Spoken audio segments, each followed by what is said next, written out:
Okay, it's a new year, new opportunity, clean slate. Many of us have already come up with our New Year's resolutions and have some pretty high aspirations and goals for this upcoming year. But let's keep it a buck. If we're not on top of our goals, if we're not constantly keeping ourselves accountable, we're gonna let this fire that we currently have of self-improvement and motivation die by like February.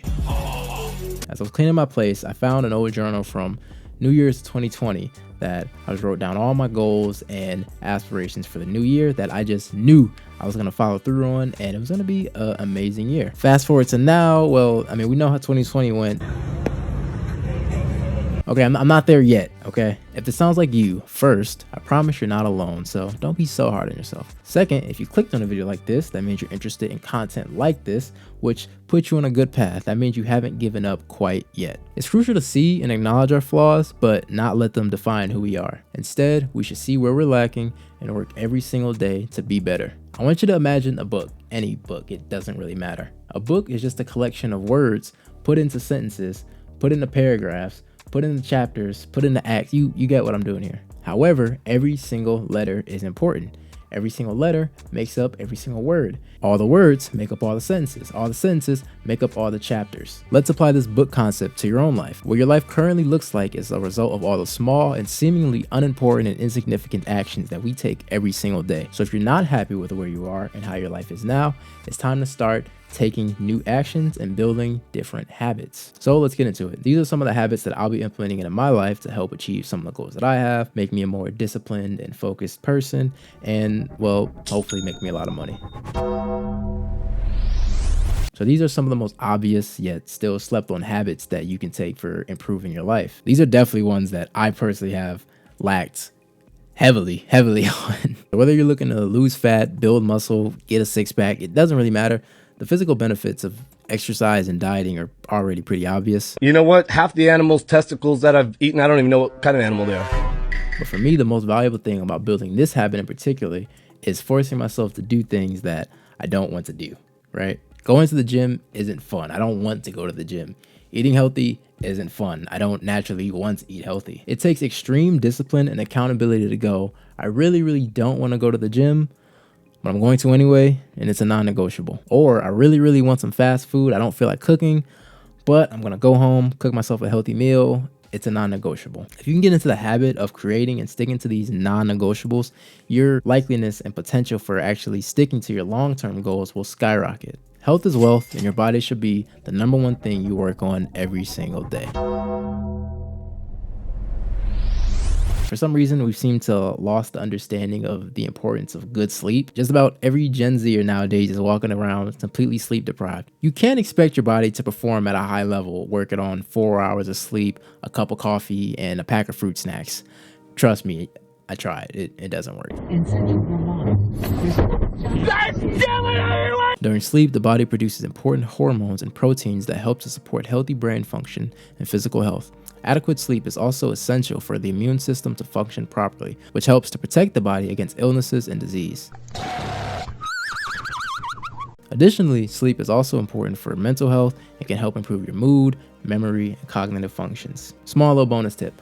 Keep your phone away from your bed. The blue light from your phone is an artificial color that mimics daylight. This can be fine during the day and might actually make you feel more alert, but it's the opposite of what you want at night when you're winding down and ready to hit the hay. When we scroll on social media, our brains absorb so much information and so much content so fast, your brain is working extremely hard. You don't want to do that much right before you're about to go to sleep. If you have to be on your phone before bed, you should use a pair of blue light glasses like these. They pretty much just make those artificial blues look a bit warmer, and it's a little bit easier on the eyes. You can get a cheap pair off Amazon or probably Walmart, wherever the case, but I'll put a link to these specific ones that I got in the description.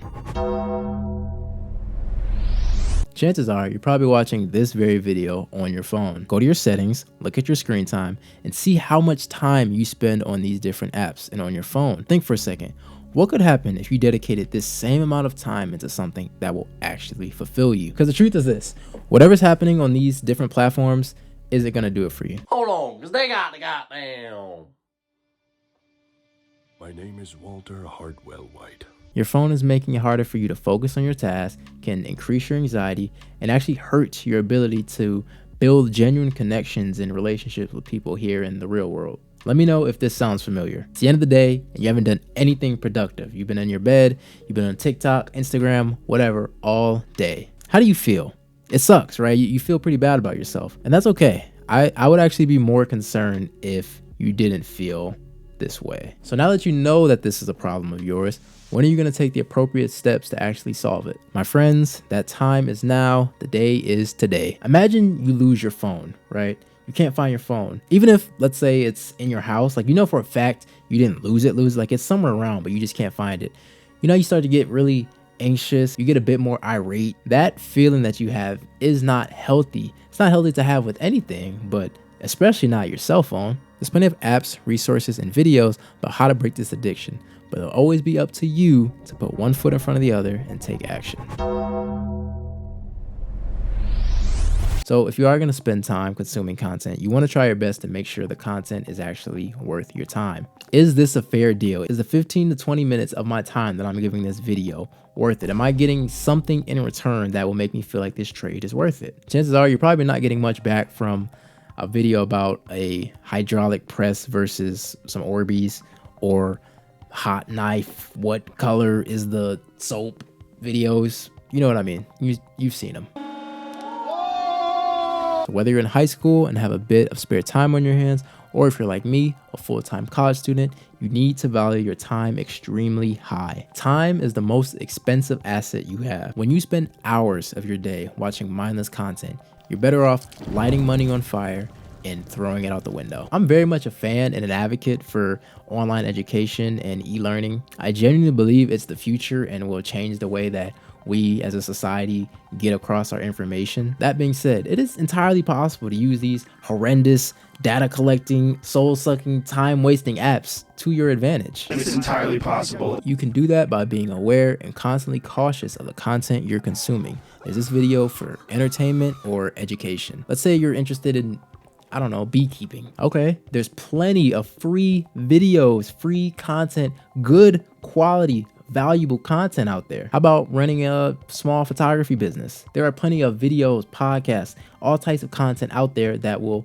be valuable to you and will actually give you something in return. Whether it's cooking, fitness, sewing, making bread baskets, I don't know. There's so much free content out there, so much free game, and you need to be taking advantage. Hey, I know you've got some cash to invest. I got a guy down in San Diego that can get us Coke wholesale. Stop getting sucked into the endless stream of nonsense that's out there and consume content that you can actually benefit from. Repeat after me. Think things through, follow things through. Remember that notebook I mentioned earlier? It's a little depressing and kind of discouraging to look at and think, man, what could have happened if I actually put my all into this? Now, while I do feel extremely blessed and grateful for where I'm at now, that mystery of what if is still a little haunting. If you felt that way before, you know it's not fun. It sucks. One of my favorite quotes in relation to this is, I'd rather deal with the oh well rather than the what if. Oh yeah, that's my favorite saying. That's my favorite saying. So grab a notebook, a very respectable pen, your beverage of choice, and get prepared to write. Think of whatever it is you want for yourself. Write it down. Why do you want this? And how soon do you want it? Write how much it will cost for you to achieve this, whether that be time or money. This initial part doesn't have to be clean or aesthetic. You're pretty much just putting all your thoughts and ideas on a piece of paper, and that's what's most important for now. Once you've done that, you can start putting together a roadmap.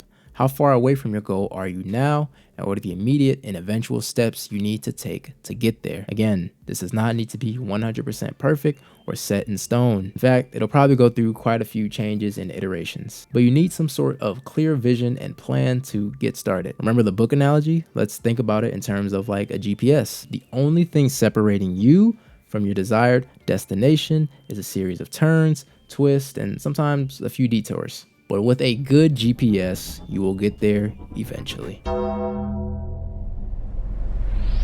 want to leave you with one more bonus tip, which is to enjoy the journey and always show gratitude. If you made it this far in the video, I can tell that you're a driven and competent person, and I believe that you can and will be successful, whatever that success looks like to you, as long as you put your mind to it and take appropriate action steps. And I also know that since you're here watching on YouTube, you probably have some sort of smart device, you probably have internet access, you probably have a roof over your head, you probably have a warm bed to sleep in, probably have some food in the fridge. You probably have a warm shower. No matter where you are in your journey, always be thankful for the little things, the things that we can easily take for granted. Life is extremely unpredictable and you never know what tomorrow might look like. It's important to remain grateful and keep pushing forward, especially when it's hard. One of the biggest lessons I've learned, is something that I keep in me often, is you will never be able to truly appreciate the highs if you've never experienced the lows. It really is beauty in the struggle, ugliness in the success. Hope you took something away from this video. Hope you found some value in it. If you did, please drop a like. And if you like this sort of content, please subscribe. I'm gonna have more coming soon. And yeah, that's it. Peace.